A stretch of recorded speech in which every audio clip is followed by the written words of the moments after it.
Ayan, ang putok-batok. Hindi ko alam kung makakatulong to sa immune system nyo, pero favorite ko din to. Ang puwet ng manok. O, di ba? Mahilig lang pala ako sa puwet.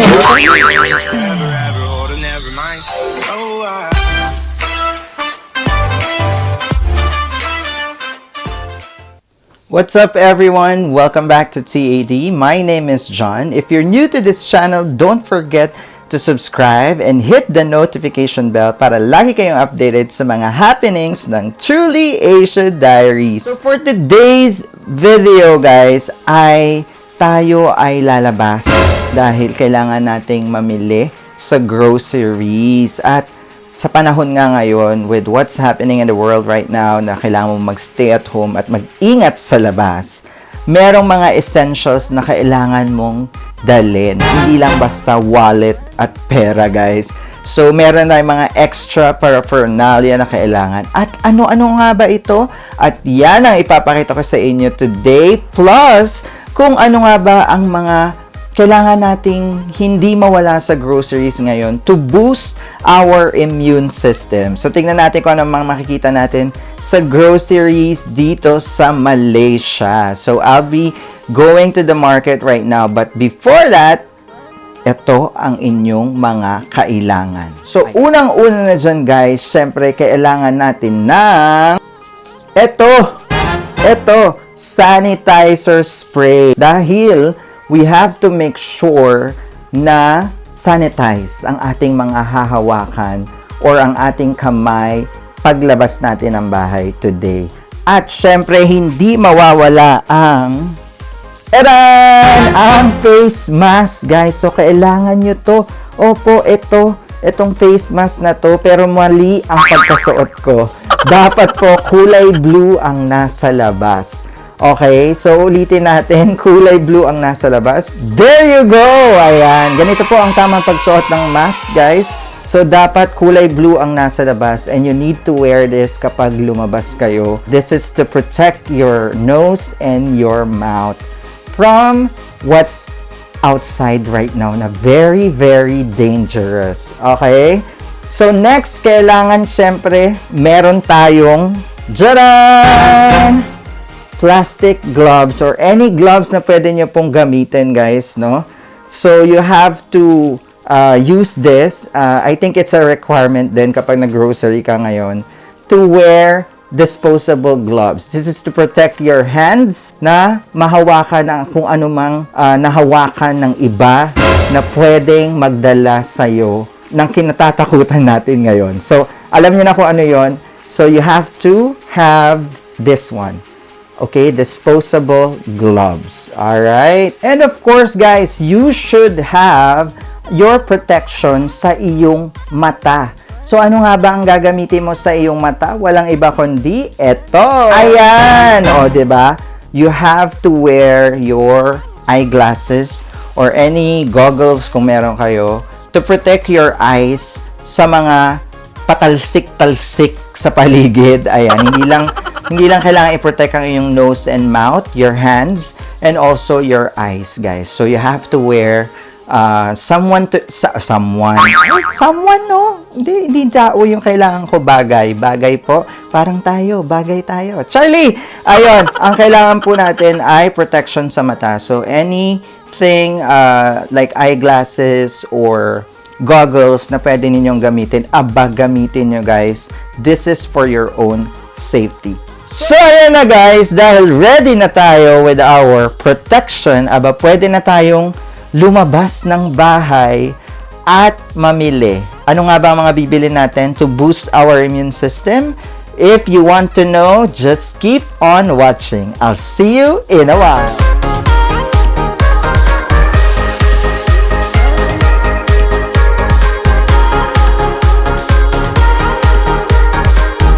So there, guys, nasa labas na tayo ngayon. Ayan, so we are going to a grocery store. So, ayan, suot na natin yung mga kailangan nating dalhin. Ayan, syempre dapat may pera ka.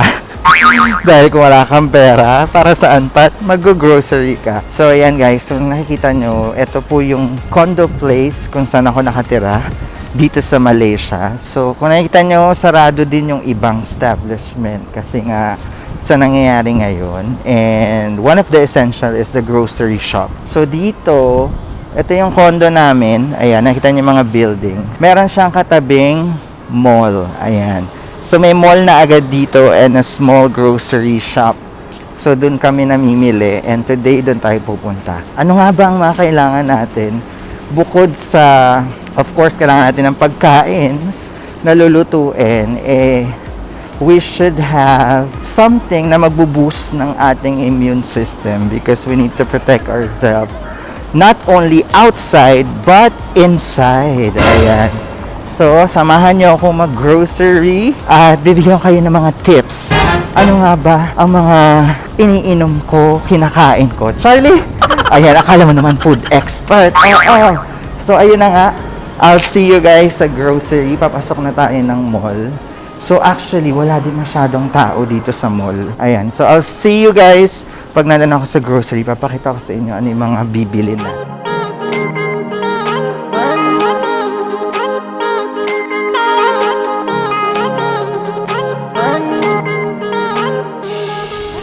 So there guys, nasa loob na tayo ng grocery store.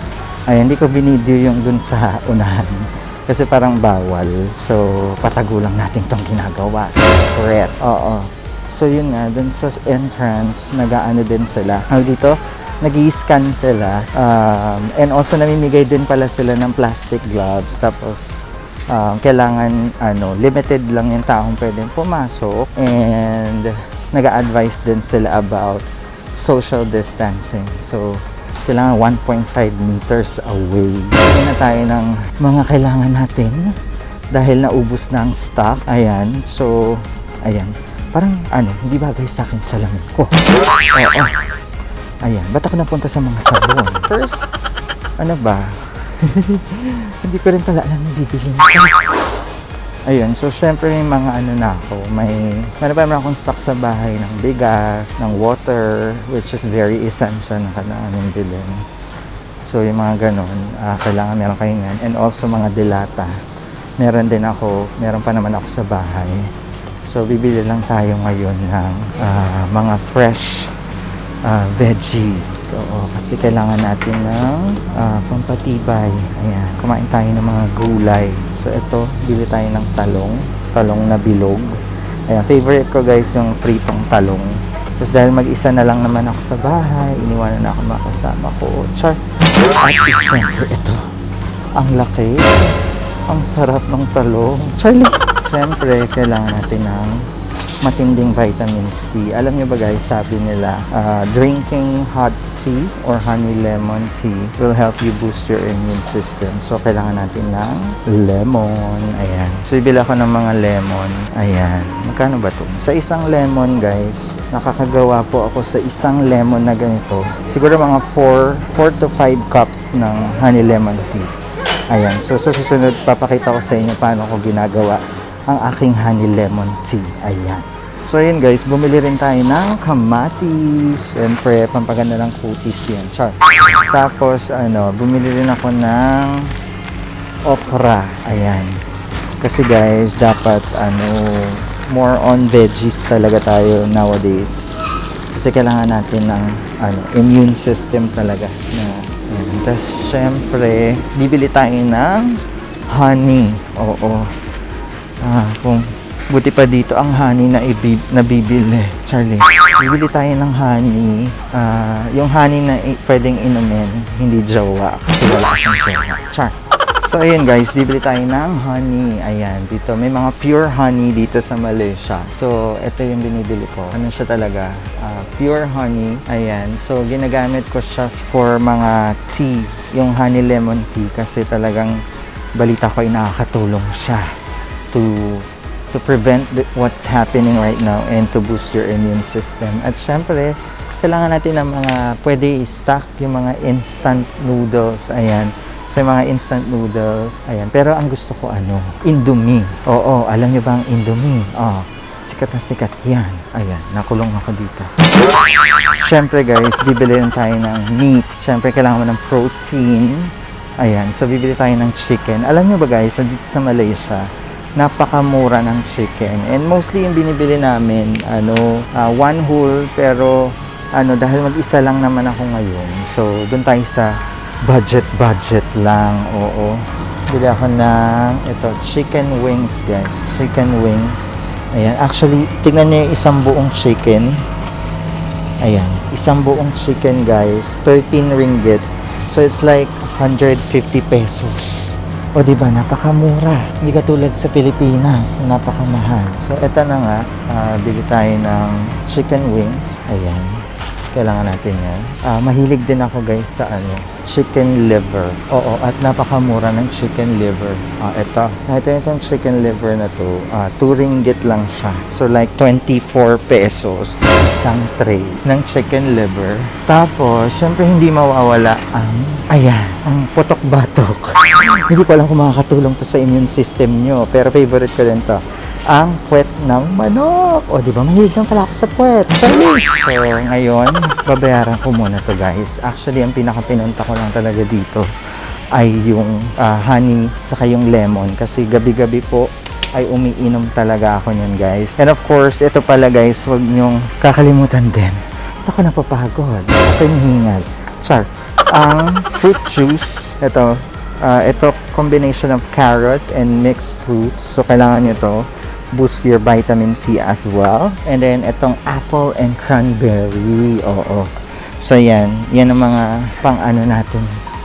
Ayan. Syempre, guys, bibili rin tayo ng essential egg. Ayan. So, meron pa ako yung stock. Pero, bibili na tayo ng ito. Meron sila dito yung ilang pieces ba to? 15 pieces ng egg. Oo. So, yan. Bibili tayo niyan kasi kailangan natin yan. Yung mga madaling lutuin, guys. Oo. Pero medyo healthy pa rin naman. At syempre, huwag kalilimutan ang tinapay. Ayan. Ito yung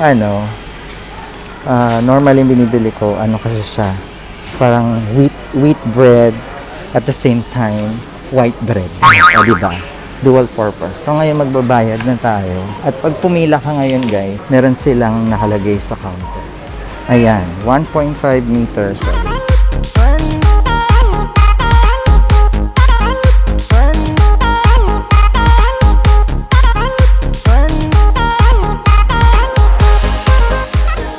So, ayan guys, tapos na tayo magbayad. Ayan. Tulad ng sinabi ko kanina, nakahiwalay kasi dito yung mga pork. So, yung pork ng halal, nasa kabila siyang grocery. So, dito siya, kasama siya ng mga alak.